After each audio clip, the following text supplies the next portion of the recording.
हाँ, मैं आपकी बात समझ रहा हूँ। एक ही बात जो मेरी समझ में नहीं आई कि मुल्तानी मिट्टी की खुदाई में आप हाइड्रोलिक मशीन से क्या काम लेते हैं? जहां तक मैं समझता हूँ ये फावड़े की खुदाई से भी निकल सकती है। उसने लापरवाही से कहा, हमारा काम करने का अपना तरीका है। हम मिट्टी को दबाकर उसकी ईंट बनाते हैं ताकि किसी को पता भी ना चले कि वो क्या है। ये तो मैं आपको ऐसे ही बता रहा हूं। मैंने आपको पूरी तरह भरोसे में ले लिया है हैदरली, और दिखा दिया है कि मैं आप पर भरोसा कर रहा हूं। ये बोलते हुए वो उठा। तो फिर मैं आपको 11:45 पर आई फोर्ड में मिलूंगा। मैं वहां जरूर पहुंच जाऊंगा। और किसी से एक शब्द भी नहीं कहोगे। फिर उसने मुझे अपनी सवालिया नजरों से देखा और फिर मेरे हाथों पर अपने ठंडे हाथ रखने के बाद कमरे से चला गया। जब मैंने सारे मामले पर ठंडे दिमाग से विचार किया तो इस काम को लेकर मैं बड़े अचरज में पड़ गया। जैसा कि आप दोनों भी समझ सकते हैं कि एक और मैं खुश जरूर था, क्योंकि मुझे जो फीस मिल रही थी वो उससे 10 गुना ज्यादा थी जो मैं खुद अपने मुंह से मांगता। और यह भी संभव है कि इस काम के बाद मुझे दूसरे और भी काम मिलते। लेकिन दूसरी ओर इस काम को देने वाले के चेहरे और हाव भाव ने मुझ पर अच्छा असर नहीं डाला था, और मुझे नहीं लग रहा था कि उसकी मुल्तानी मिट्टी वाली बात मेरी आधी रात को वहां जाने की जरूरत को जायज ठहराने के लिए काफी थी, और उसकी घबराहट कि मैं ये बात किसी को बता न दूं। फिर भी मैंने अपने सारे डर हवा में उड़ा दिए, डटकर खाना खाया, पैडिंगटन पहुंचा और इस बात का ध्यान रखा कि किसी से कुछ न कहूं। रेडिंग पर न मुझे सिर्फ अपनी गाड़ी बदलनी थी बल्कि अपना स्टेशन भी। फिर आईफोर्ड जाने वाली आखिरी ट्रेन को पकड़ने के लिए मैं समय पर पहुंच गया था। मैं 11 बजने के बाद स्टेशन पहुंच गया। वहां पर रोशनी कुछ कम थी। मैं ही एक अकेला पैसेंजर था जो वहां पर उतरा था। प्लेटफॉर्म पर और कोई नहीं था सिवाय एक सुस्त कुली के, जिसके पास एक लालटेन थी। हालांकि जब मैं गेट से बाहर आया मैंने उस आदमी को दूसरी तरफ अंधेरे में इंतजार करते हुए देखा जो मुझे सुबह मिलने आया था। बिना कुछ बात किए उसने मेरी बांह पकड़ी और मुझे तुरंत उस गाड़ी में बैठा दिया जिसका दरवाजा पहले से ही खुला हुआ था। उसने दोनों तरफ की खिड़कियां बंद की और जितनी तेजी से एक घोड़ा उस गाड़ी को खींच सकता था हम निकल पड़े। एक घोड़ा? होम्स ने उसे रोकते हुए कहा। हाँ, एक ही। क्या तुमने घोड़े के रंग पर ध्यान दिया था? हाँ, जब मैं गाड़ी में बैठ रहा था तो मैंने किनारे पर लगी लाइट में देखा। वो भूरे रंग का था। बहुत थका हुआ लग रहा था या तरोताजा? ओह, एकदम ताजा और चमकदार। Thank you. आपको बीच में टोकने के लिए माफी चाहता हूँ। प्लीज अपनी बात जारी रखें। फिर हम निकल पड़े और 1 घंटे तक चलते रहे। कर्नल लाइसेंडर स्टार्क ने कहा था कि ये सिर्फ 7 मील दूर है, लेकिन हम जिस स्पीड से चल रहे थे और हमें पहुंचने में जितना समय लगा उसे देखकर मैं कह सकता हूं कि यह करीब 12 मील रहा होगा। वो पूरे रास्ते चुपचाप मेरे बगल में बैठा रहा और मुझे पता था जब मैंने 1-2 बार उसकी तरफ देखा वो मुझे बड़ी पैनी नजरों से देख रहा था। वहां का रास्ता बहुत खराब था क्योंकि हम बुरी तरह से लड़खड़ा रहे थे और झटके भी खा रहे थे। मैंने खिड़की से बाहर देखने की कोशिश की, ये जानने के लिए कि हम कहाँ हैं, लेकिन खिड़कियां फ्रॉस्टेड ग्लास की बनी थीं और कुछ साफ नहीं दिख रहा था सिवाय बीच बीच में गुजरने वाली धुंधली रोशनी के अलावा। 1-2 बार मैंने उस बोरिंग जर्नी से बचने के लिए उससे बात करने की कोशिश भी की, लेकिन वो बस हाँ हूं करके टाल देता और फिर बातचीत का सिलसिला वहीं बंद हो जाता।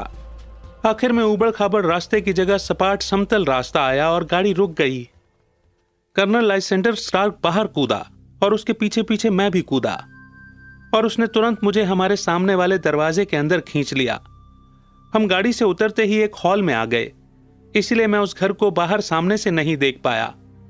जैसे ही मैं अंदर घुसा हमारे पीछे का दरवाजा जोर से बंद हो गया और मुझे गाड़ी के जाते हुए पहियों की हल्की हल्की आवाज सुनाई दी। घर के अंदर बिल्कुल अंधेरा था। कर्नल माचिस ढूंढते हुए लड़खड़ाया और कुछ बड़बड़ाया। पैसेज की दूसरी ओर से अचानक एक दरवाजा खुला। हमारी ओर एक लंबी सुनहरी रोशनी की किरण आई और वो बड़ी होती गई। एक औरत हाथ में लैंप लिए हुए दिखाई दी जिसे उसने अपने सिर के ऊपर तक उठा रखा था। वो अपना चेहरा आगे करके हमें घूर रही थी। मैं देख सकता था कि वो बहुत ही सुंदर थी। उसकी ड्रेस की चमक से मैं समझ गया कि वो किसी महंगे कपड़े की बनी हुई है। वो विदेशी भाषा में कुछ बोली। उसकी टोन से लग रहा था कि वो कुछ पूछ रही थी। कर्नल ने जब उसे 2 टूक शब्दों में जवाब दिया तो उसके हाथ से लैंप गिरते गिरते बचा। कर्नल उसके पास गया और उसके कान में कुछ कहा और उसे वापस उस कमरे में भेज दिया जहां से वो आई थी। वो हाथ में लैंप लिए मेरी ओर वापस आया। क्या आप इस रूम में कुछ देर इंतजार करने की कृपा करेंगे? एक और दरवाजा खोलते हुए उसने कहा। वो एक छोटा सा सादे ढंग का सजा हुआ कमरा था। कमरे के बीच में एक गोल टेबल थी जिस पर कुछ जर्मन किताबें बिखरी हुई थी। कर्नल ने लैम्प को एक हारमोनियम पर रख दिया जो कि दरवाजे के पास ही था। मैं तुम्हें ज्यादा इंतजार नहीं करवाऊंगा, उसने कहा और फिर वो अंधेरे में गायब हो गया। मैंने टेबल पर पड़ी किताबों पर नजर डाली। बावजूद इसके कि मुझे जर्मन भाषा नहीं आती, मैं देख सकता था उनमें से 2 किताबें साइंस के बारे में थीं और बाकी सब कविताओं पर थीं। फिर मैं एक खिड़की की तरफ बढ़ा, इस उम्मीद में कि मैं बाहर का नजारा देख पाऊंगा, लेकिन एक मोटा सा लकड़ी का शटर खिड़की को ढके हुआ था। यह एक बहुत ही सुनसान घर था। पैसेज में कहीं से एक पुरानी घड़ी के टिक टिक की आवाज आ रही थी। इसके अलावा बाकी सब एकदम शांत था। मुझे एक हल्की सी बेचैनी महसूस होने लगी। ये जर्मन लोग कौन हैं और ये यहां ऐसी अजीब सी जगह पर क्या कर रहे हैं, और ये जगह कौन सी है? मैं सिर्फ ये जानता था कि मैं आईफोर्ट से लगभग 10 मील दूर था, लेकिन किस दिशा में इसका कुछ पता नहीं था। शायद रेडिंग और दूसरे बड़े शहर इसी दायरे में होंगे। ये जगह उतनी अलग थलग नहीं होगी। हालांकि इस सन्नाटे से यह जरूर पता लग रहा था कि हम शहर से कहीं दूर हैं।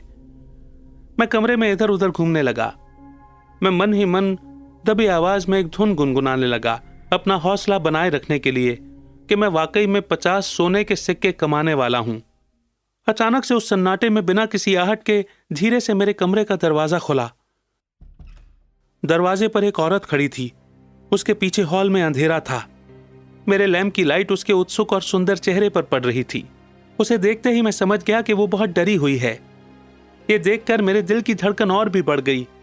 उसने अपनी कांपती हुई उंगली उठाई और मुझे चुप रहने का इशारा किया। एक डरे हुए घोड़े की तरह उसने अपने पीछे अंधेरे हॉल में नजर दौड़ाई और अपनी टूटी फूटी अंग्रेजी में चुपचाप मुझसे कुछ कहा। मैं चली जाती, उसने कहा। मुझे लगा वो बहुत धीमी आवाज में बोलने की कोशिश कर रही है। मुझे यहाँ नहीं रुकना चाहिए। आपका यहाँ रुकना सही नहीं है। लेकिन मैडम, मैंने अभी अपना काम नहीं किया है जिसके लिए मैं यहाँ आया हूँ। मैं बिना उस मशीन को देखे नहीं जा सकता। आपके इंतजार करने का कोई फायदा नहीं है। वो फिर से बोली। तुम दरवाजे से बाहर जा सकते हो, कोई नहीं रोकेगा। और फिर ये देखकर मैं मुस्कुराया और अपना सिर हिलाया। उसने एकदम से अपना पेशेंस खो दिया और अपने हाथ मरोड़ती हुई वो आगे आई और चुपके से बोली, भगवान के लिए यहाँ से चले जाओ, इससे पहले कि देर हो जाए।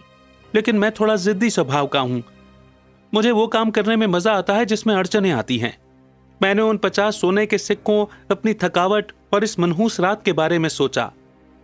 तो क्या ये सब ऐसे ही जाने दूं? मैं बिना अपना काम किए और अपनी पेमेंट लिए बिना क्यों चला जाऊं? ये औरत पागल भी हो सकती है। हालांकि उसकी हरकतों और बातों से मैं अंदर तक हिल गया था, फिर भी मैंने मजबूत रहते हुए अपना सिर हिलाया और बता दिया कि मेरा इरादा वहां से कहीं जाने का नहीं है। वो मुझे फिर से मनाने वाली थी कि ऊपर एक दरवाजा जोर से बंद हुआ और सीढ़ियों पर किसी के चलने की आवाज सुनाई दी। ये सुनते ही उसने मायूसी में अपने हाथ झटके और वैसे ही चुपचाप से एकदम गायब हो गई जैसे वो आई थी। आने वाले लोगों में एक कर्नल लाइसेंडर स्टार्क और एक छोटे कद का भारी भरकम आदमी था जिसकी डबल चिन से नुकीली दाढ़ी उग रही थी, जिसका परिचय मुझे मिस्टर फर्ग्यूसन के नाम से कराया गया। ये मेरा सेक्रेटरी और मैनेजर है, कर्नल ने कहा। मुझे लगा मैं यहाँ दरवाजा बंद करके गया था। माफी चाहता हूँ, आपको ठंड लगी होगी। नहीं नहीं, मैंने ही इसे खोला था क्योंकि मुझे कमरा कुछ बंद बंद सा लग रहा था। उसने मुझे शक भरी नजरों से देखा। फिर उसने कहा, शायद अच्छा होगा अब हम अपना काम शुरू कर दें। मैं और मिस्टर फर्ग्यूसन आपको मशीन के पास ले चलते हैं। बेहतर होगा मैं अपनी हैट पहन लूं। अरे नहीं नहीं, वो घर के अंदर ही है। क्या आप घर के अंदर खुदाई कर रहे हो? नहीं नहीं, हम यहाँ उसे सिर्फ कंप्रेस करते हैं। लेकिन तुम उसकी चिंता मत करो, हम सिर्फ चाहते हैं कि आप मशीन की जांच करें और हमें बताएं कि उसमें क्या गड़बड़ी है। हम साथ में सीढ़ियों से ऊपर गए। पहले लैंप लेकर कर्नल गया, फिर वो मोटा मैनेजर और उसके पीछे मैं। ये पुराना घर एक भूल भुलैया जैसा था जिसमें कॉरिडोर, पैसेज, घुमावदार सकरी सीढ़ियां और कम ऊंचाई के दरवाजे थे जिनकी चौखट पीढ़ियों से रह रहे लोगों की आवाजाही से खोखली हो गई थी। ग्राउंड फ्लोर के ऊपर की मंजिलों में ना ही कोई कारपेट और ना ही किसी फर्नीचर का नामो निशान था। दीवारों से प्लास्टर निकल रहा था और सीलन से वे हरी हो गई थी। मैंने ये दिखाने की कोशिश की कि मुझे कोई फर्क नहीं पड़ रहा, लेकिन मैं उस औरत की चेतावनी को भी नहीं भूला था। हालांकि मैंने उसे नजरअंदाज कर दिया और मैं उन दोनों पर नजर बनाए हुआ था। फर्ग्यूसन एक बोरिंग और चुप रहने वाला आदमी लग रहा था, लेकिन जितना भी बोला उससे मैं ये समझ पाया कि वो इसी देश का है। आखिर में कर्नल एक छोटे दरवाजे के सामने रुक गया। उसने दरवाजा खोला। अंदर एक छोटा चौकोर कमरा था जिसमें हम तीनों एक साथ मुश्किल से आ पाते। फर्ग्यूसन बाहर रुका और कर्नल मुझे अंदर ले गया। अब हम असल में हाइड्रोलिक प्रेस के अंदर हैं और अगर किसी ने इसे चालू कर दिया तो हमारे लिए बड़ी मुसीबत हो जाएगी। इस छोटे से चैम्बर की छत दरअसल पिस्टन का छोर है और ये कई टनों के फोर्स से आकर मेटल के फ्लोर पर गिरता है।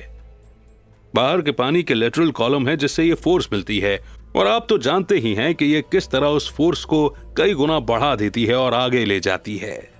मशीन वैसे तो काम कर रही है पर इसमें थोड़ी जकड़न सी आ गई है और इसकी फोर्स भी कम हो गई है।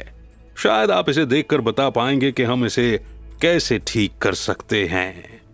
मैंने उससे लैंप लिया और मशीन की अच्छे से जांच की। यह वास्तव में बहुत बड़ी और काफी प्रेशर से काम करने वाली मशीन थी। हालांकि जब मैं बाहर आया और लीवर दबाया जो इसे कंट्रोल कर रहा था तो फिस की आवाज से मैं समझ गया कि हल्की सी लीकेज है, जिसके कारण साइड के एक सिलेंडर से पानी पलटकर वापस आ रहा था। जांच से पता चला एक रबर बैंड जो ड्राइविंग रॉड के सिरे पर लगी थी इतनी सिकुड़ गई थी कि सॉकेट पर सही से फिट नहीं हो पा रही थी। इस कारण से उसकी पावर कम हो गई थी। यही बात मैंने उन्हें बताई। उन्होंने मेरी बात ध्यान से सुनी और पूछा कि इसे ठीक करने के लिए अब क्या करना पड़ेगा। जब मैंने उन्हें यह समझा दिया तो मैं मशीन के मेन चैम्बर में वापस आ गया और अपनी उत्सुकता शांत करने के लिए उसे अच्छे से देखा। पहली ही नजर में यह साफ हो गया कि मुल्तानी मिट्टी वाली कहानी मनगढ़ंत थी, क्योंकि यह मान लेना बहुत बेतुका था कि इतने मामूली से काम के लिए इतना पावरफुल इंजन काम में लाया जा रहा है। दीवारें लकड़ी की थी पर फर्श लोहे का था और जब मैं उसकी जांच करने आया तो मैं देख सकता था कि उस पर मेटल की पपड़ी जमी हुई थी। मैं झुककर उसे खरोच कर देख रहा था कि वो असल में क्या है। तभी मैंने अचानक से किसी के जर्मन भाषा में बड़बड़ाने की आवाज सुनी और कर्नल का मरा हुआ सा चेहरा मेरी ओर घूमता हुआ पाया। तुम वहां क्या कर रहे हो? उसने पूछा। उसकी बताई गई झूठी कहानी पर मुझे गुस्सा आ रहा था। मैं आपकी मुल्तानी मिट्टी को ध्यान से देख रहा था। मुझे लगता है कि मैं आपको आपकी मशीन के बारे में सही से बता पाऊंगा अगर मुझे पता चल जाए कि किस काम के लिए इसे इस्तेमाल किया जा रहा है। जैसे ही मैंने कहा मुझे अपने शब्दों पर अफसोस हुआ। उसका चेहरा गुस्से से भर गया और उसकी भूरी आंखों में एक शैतानी चमक आ गई। ठीक है, आपको मशीन के बारे में पता चल जाएगा। उसने एक कदम पीछे लिया। वो छोटा सा दरवाजा पटक कर बंद कर दिया और ताले में चाबी घुमा दी। मैं उसकी तरफ भागा और हैंडल खींचने लगा, लेकिन दरवाजा कसकर बंद कर दिया गया था और मेरे लात और धक्का मारने का भी कोई असर नहीं हुआ। कोई है? मैं चिल्लाया। हेलो कर्नल, मुझे बाहर निकालो। और फिर अचानक उस सन्नाटे में मैंने एक आवाज सुनी जिससे मेरा कलेजा मेरे मुंह में आ गया। वो लीवर चलने की आवाज थी और सिलेंडर लीक होने की सरसर। उसने इंजन चालू कर दिया था। लैंप अभी भी फर्श पर रखा था जहां मैंने उसे मशीन को जांचते हुए रखा था। उसकी रोशनी में मैंने देखा कि काली छत धीरे धीरे झटके के साथ मेरी तरफ नीचे आ रही है, लेकिन मुझसे बेहतर कोई नहीं जानता कि वो इतनी फोर्स से आ रही है कि 1 मिनट में मेरा कचूमर बना देगी। मैं दरवाजे की तरफ चिल्लाता हुआ भागा और अपने नाखूनों से ताले को तोड़ने की कोशिश की। मैंने कर्नल से बाहर निकालने की प्रार्थना की, लेकिन उस लीवर की बेरहम आवाज ने मेरी चीखों को दबा दिया। मेरे सर से छत बस 1 फुट दूर थी और मैं अपना हाथ उठाकर उसकी खुरदुरी सतह छू सकता था। फिर मेरे दिमाग में आया कि मरते हुए होने वाला दर्द इस बात पर निर्भर करता है कि मैं किस स्थिति में अपनी मौत से मिलता हूँ। अगर मैं अपने मुंह के बल लेट जाऊं तो सारा भार मेरी रीढ़ की हड्डी पर आ जाएगा और मैं उस भयानक मंजर के बारे में सोचकर ही सहम गया। दूसरी ओर लेटना आसान रहेगा शायद, फिर भी क्या मुझ में इतनी हिम्मत है कि मैं लेटकर उस जानलेवा काली छाया को अपने ऊपर गिरते हुए देख सकूं? मैं उस समय सीधा खड़े होने की हालत में भी नहीं था जब मेरी आंखों ने कुछ ऐसा देखा जिससे मेरे दिल में एक उम्मीद जाग गई। मैंने कहा था कि जमीन और छत लोहे की बनी है और दीवारें लकड़ी की। जैसे ही मैंने आखिरी बार आसपास देखा वैसे ही एक छोटा पैनल पीछे की तरफ धकेला गया। मैंने 2 लकड़ी के तख्तों के बीच एक पतली पीली रोशनी देखी जो बड़ी होती गई। एक पल के लिए मैं भरोसा ही नहीं कर पाया कि मुझे मौत के मुंह से निकालने के लिए वहां एक दरवाजा है। अगले ही पल मैंने खुद को बेहोशी की हालत में दूसरी ओर धकेला। मेरे पीछे का पैनल फिर से बंद हो गया, लेकिन लैंप के क्रैश होने की आवाज और उसके कुछ ही पलों बाद दो मेटल के टकराने की आवाज ने मुझे बता दिया कि मैं बाल बाल बचा हूं। अपनी कलाई पर खिंचाव महसूस होने से मैं वापस होश में आया और मैंने खुद को एक छोटे से कॉरिडोर में पत्थरों के फ्लोर पर पड़ा हुआ पाया, जबकि एक औरत मेरे ऊपर झुकी हुई थी और अपने बाएं हाथ से मुझे खींच रही थी। उसके सीधे हाथ में एक मोमबत्ती थी। ये वही औरत थी जिसकी चेतावनी को मैंने बेवकूफी में अनदेखा कर दिया था। चलो चलो, हांफते हुए वो चिल्लाई। वो किसी भी वक्त आते होंगे। वो जान जाएंगे कि तुम वहाँ नहीं हो। अरे समय बर्बाद मत करो, जल्दी चलो। कम से कम इस बार मैंने उसकी सलाह मान ली। मैं अपने पैरों से लड़खड़ाते हुए उसके साथ कॉरिडोर की तरफ भागा और सकरी सीढ़ियों से नीचे गया। उसके बाद हम एक चौड़े रास्ते पर आए और जैसे ही हम वहां पहुंचे, हमने दो लोगों के चिल्लाने और भागने की आवाज सुनी। एक उस फ्लोर से जवाब दे रहा था जहां से हम भागे थे और दूसरा हमारे नीचे वाले से। वो औरत रुक गई और ऐसा लग रहा था कि अब मामला उसकी समझ से परे है। फिर उसने एक दरवाजा खोला जो बेडरूम की तरफ लेकर जाता था, जिसकी खिड़की से चमकता हुआ चांद दिखाई दे रहा था। तुम्हारे पास बस एक ही मौका है, उसने कहा। ये ऊंचा है लेकिन शायद तुम यहाँ से कूद पाओगे। जैसे ही वो ये बोली, पैसेज की तरफ से एक तेज रोशनी आई और मैंने कर्नल लाइसेंडर स्टार्क का दुबला सा शरीर देखा जो तेजी से मेरी तरफ आ रहा था। उसके एक हाथ में लालटेन और दूसरे हाथ में एक कसाई चाकू था। मैं बेडरूम के आगे भागा, खिड़की खोली और बाहर देखा। चांद की रोशनी में गार्डन कितना शांत, प्यारा और भरा हुआ लग रहा था और वो 3 फुट से ज्यादा ऊंचा नहीं था। मैं खिड़की पर चढ़ा, लेकिन मुझे कूदने में संकोच हो रहा था क्योंकि मैं सुनना चाहता था कि मुझे बचाने वाली औरत और मेरा पीछा करने वाले उस बदमाश के बीच क्या बातचीत हुई।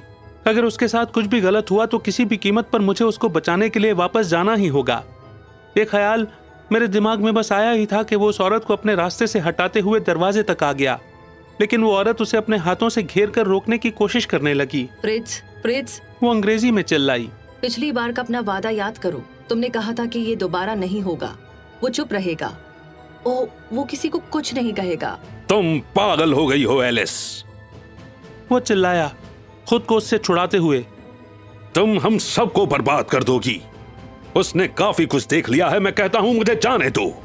उसने उसे एक तरफ धकेला और खिड़की की तरफ भागा और अपने भारी हथियार से मुझ पर हमला किया। मैंने खुद को कूदने के लिए तैयार कर लिया और खिड़की पर अपने हाथों के बल पर लटका हुआ था जब उसने मुझ पर हमला कर दिया। मुझे हल्का दर्द महसूस हुआ, मेरी पकड़ कमजोर होती गई और मैं नीचे गार्डन में गिर गया। गिरने की वजह से मैं हिल गया था, लेकिन मुझे चोट नहीं लगी थी। इसलिए मैं उठा और जितनी तेजी से भाग सकता था उतनी तेजी से झाड़ियों की तरफ भागता रहा, क्योंकि मैं समझ गया था कि मैं अभी खतरे से बाहर नहीं हूं। भागते भागते अचानक मेरा सर बुरी तरह चकराने लगा। मैंने अपने हाथ की तरफ देखा जिसमें भयानक दर्द हो रहा था, और फिर पहली बार मैंने देखा कि मेरा अंगूठा कट चुका है और उसमें से खून बह रहा है। मैंने उसे अपने रुमाल से बांधने की कोशिश की, लेकिन मेरे कान में कुछ झंझनाहट हुई और अगले ही पल मैं गुलाब की झाड़ियों में गिरकर बेहोश हो गया। मैं नहीं बता सकता कि मैं कितने वक्त के लिए बेहोश था। जरूर मैं काफी देर तक बेहोश रहा होऊंगा, क्योंकि चांद ढल चुका था और जब मुझे होश आया चमकदार सुबह हो चुकी थी। मेरे कपड़े पूरी तरह बर्फ से भरे हुए थे और मेरे घायल अंगूठे की वजह से मेरे कोट की आस्तीन पूरी तरह खून से भर गई थी। मेरे दर्द ने मुझे एकदम से याद दिला दिया कि कल रात क्या हुआ था, और मैं उछलकर अपने पैरों पर खड़ा हो गया, ये सोचकर कि शायद वो लोग अभी भी मुझे ढूंढ रहे होंगे। लेकिन मैं तब ताज्जुब में पड़ गया जब मैंने आसपास देखा कि न तो वो घर और ना ही वो गार्डन दिख रहा था। मैं पक्की सड़क के किनारे पर पड़ा हुआ था और उससे थोड़ा आगे एक लंबी बिल्डिंग थी, जिसकी तरफ बढ़ते हुए मैंने ये देखा कि ये वही स्टेशन है जहां कल रात मैं आया था। अगर मेरे हाथ में चोट न लगी होती तो मुझे लगता कि जो कुछ भी उस मनहूस वक्त में हुआ वो एक बुरा सा सपना था। मैं बड़ी मुश्किल से घबराते हुए स्टेशन पहुंचा और सुबह जाने वाली ट्रेन के बारे में पूछा। रीडिंग के लिए एक ट्रेन घंटे भर से कम समय में ही जाने वाली थी। वही कुली ड्यूटी पर था जिसे मैंने कल रात आते वक्त देखा था। मैंने उससे पूछा कि क्या उसने किसी कर्नल लाइसेंडर स्टार्क नाम के इंसान के बारे में सुना है। यह नाम उसके लिए नया था। मैंने उससे पूछा कि क्या उसने उस गाड़ी को देखा था जो कल रात मेरा इंतजार कर रही थी। उसने कहा कि उसने नहीं देखा था। क्या आसपास वहां कोई पुलिस स्टेशन है? उसने कहा हाँ, कुछ 3 मील की दूरी पर है। मेरे लिए इतनी दूर जाना मुश्किल था क्योंकि मैं बहुत कमजोर और घायल था। पुलिस को अपनी कहानी बताने से पहले मैंने अपने शहर जाने का फैसला किया। जब तक मैं यहाँ पहुंचा 6 बज चुके थे, इसलिए मैं पहले अपने घाव पर पट्टी करवाने गया और फिर ये अच्छे डॉक्टर मुझे यहाँ ले आए। मैंने अपना केस अब आपके हाथों में सौंप दिया है और अब मैं वही करूंगा जो आप कहेंगे। इस अजीबोगरीब कहानी को सुनने के बाद हम दोनों ही कुछ देर शांति से बैठे। फिर शेरलॉक होम्स ने अलमारी से एक किताब निकाली जिसमें वो अखबार की कुछ कटिंग रखता था। यहाँ एक एडवर्टीजमेंट है जिसे आप पढ़ना चाहेंगे। 1 साल पहले ये सारे अखबारों में छपा था, इसे सुनो। लापता 9 तारीख से मिस्टर जेरेमिया हेलिंग, उम्र 26 साल, एक हाइड्रोलिक इंजीनियर, अपनी लॉज से रात 10 बजे निकले थे और उसके बाद से कहीं नहीं दिखे। उन्होंने ऐसे कपड़े पहने थे और भी काफी कुछ लिखा है। हाँ, मुझे लगता है कि तब की बात है जब उस कर्नल को पिछली बार उस मशीन को ठीक करवाना था। हे भगवान, मेरा मरीज चिल्लाया। तो वो औरत इसके बारे में बात कर रही थी। इसमें कोई शक नहीं है। साफ दिख रहा है कि वो कर्नल एक सख्त आदमी था जो इस बात पर पूरी तरह अडिग था कि उसके और उसके काम के बीच में कोई नहीं आना चाहिए। बिल्कुल उन समुद्री डाकुओं की तरह जो अपने पकड़े गए जहाजों पर एक भी बचे इंसान को जिंदा नहीं छोड़ते। खैर, अब हर पल कीमती है, तो अगर आप भी ऐसा सोचते हैं तो आईफोर्ट जाने से पहले हम एक बार स्कॉटलैंड यार्ड चलते हैं। कुछ 3 घंटे बाद हम सभी ट्रेन में थे जो रेडिंग से एक छोटे बर्कशायर गांव की तरफ जा रही थी। Holmes hydraulic engineer, Scotland Yard के इंस्पेक्टर ब्रैडस्ट्रीट और सादे कपड़ों में एक आदमी और मैं, हम सभी जा रहे थे। ब्रैडस्ट्रीट ने सीट पर इलाके का नक्शा बिछा दिया था और अपने कंपास से फोर्ट के बीच में एक सर्कल बनाने में व्यस्त था। ये रहा वो, उसने कहा। ये जो सर्कल गांव से 10 मील की दूरी पर है जहां हमें जाना है, वो जगह इसके आसपास ही होनी चाहिए। मुझे लगता है आपने 10 मील बताया था सर। हाँ, वो 1 घंटे की ड्राइव थी। और तुम्हें लगता है कि वो तुम्हें इतनी दूर लाए होंगे जब तुम बेहोश थे? उन्होंने जरूर किया होगा। वैसे मुझे कुछ याद है कि मुझे उठाकर कहीं ले जाया गया। मैंने कहा, मुझे जो समझ नहीं आया है वो ये कि जब उन्होंने तुम्हें गार्डन पर बेहोश पाया तो उन्होंने तुम्हें छोड़ा क्यों? हो सकता है कि वो बदमाश उस औरत की बात से पिघल गया हो। मुझे ऐसा बिल्कुल नहीं लगता। मैंने आज तक ऐसा दुष्ट चेहरा नहीं देखा। हाँ, हमें ये सब जल्द ही पता चल जाएगा। खैर, मैंने अपना निशान लगा दिया है और मैं बस ये जानना चाहता हूं कि उस आदमी की खोज कहां से शुरू करनी चाहिए, ब्रैडस्ट्रीट ने कहा। मुझे लगता है कि मुझे वो जगह मालूम है, होम्स ने धीरे से कहा।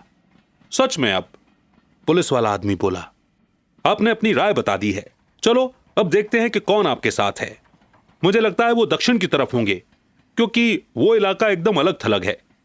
और मुझे लगता है कि वो पूर्व की तरफ है, मेरे मरीज ने कहा। मुझे लगता है पश्चिम, सादे कपड़े वाले आदमी ने बोला। वहां कई छोटे मोटे कम चहल पहल वाले गांव हैं।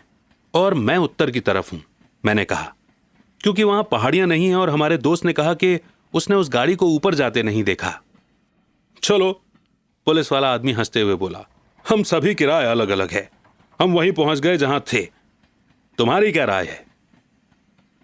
तुम सब गलत हो। लेकिन हम सब गलत नहीं हो सकते। हाँ, हो सकते हो।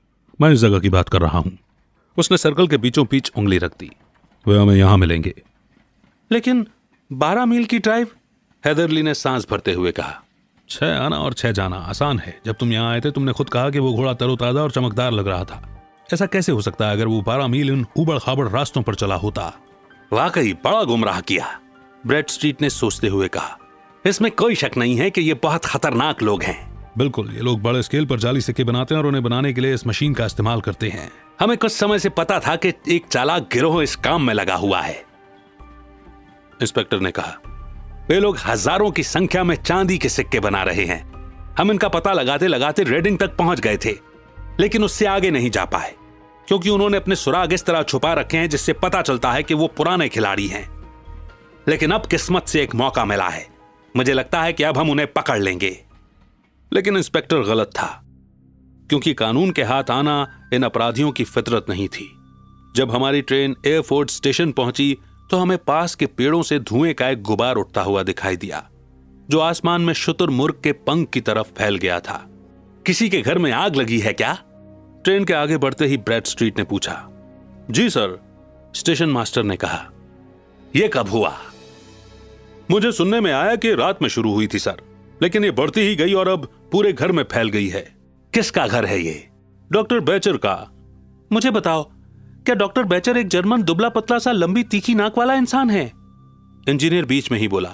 स्टेशन मास्टर जोर से हंस पड़ा। नहीं सर, डॉक्टर बेचर एक अंग्रेज है और इलाके में उससे अच्छी वेस्ट कोट किसी के पास नहीं है, लेकिन उसके साथ एक आदमी रह रहा है। मुझे लगता है कि वो उनका पेशेंट है जो कि एक विदेशी है। स्टेशन मास्टर ने अपनी बात खत्म भी नहीं की थी कि हम सब जल्दी से उस ओर बढ़े जिस तरफ आग लगी थी।